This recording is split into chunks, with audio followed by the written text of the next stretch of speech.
Hello, dear ones. Father Peter John coming to you from All Saints Orthodox Church in Bloomington, Indiana. Christ is in our midst. Today I want to talk about Saint Bessarion.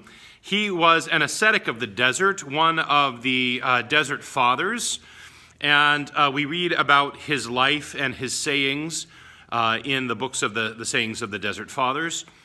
He was a spiritual child initially of St. Anthony the Great. That's who tonsured him a monk. And then he came under the direction of and obedience to St. Macarius the Great. So, needless to say, he had an awesome spiritual lineage, but he quickly became a wanderer.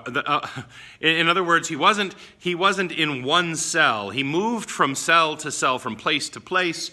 He lived in all sorts of different spaces, and there's a number of really awesome stories that are attributed to his life. And I want to just start by telling one of them quickly, and then I will tell subsequent stories on subsequent days. Saint Bessarion one day was out walking in the desert, and he came to a river. And he was with one of his disciples.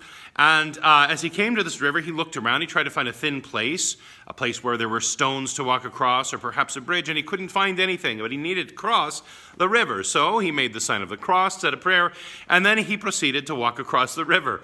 He made it to the other side, and his disciple looked at him and said, "Father, what did the water feel like on your legs?" I love the practical questions, right, from this young novice disciple of his.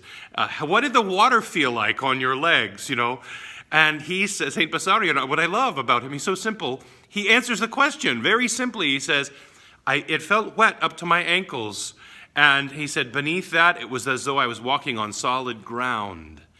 How awesome is that? So, first time I've ever heard anybody describe what it feels like to walk on water. We know there have been a number of people who have walked on water, of course, most famously Jesus, St. Mary of Egypt, St. Bessarion the Great. There are others who have, but nobody has ever described it that I've heard. So it's awesome to hear him for this young disciple of his today. He answers the question, and he says, I felt the water up to my ankles, but it was as though it was solid ground beneath.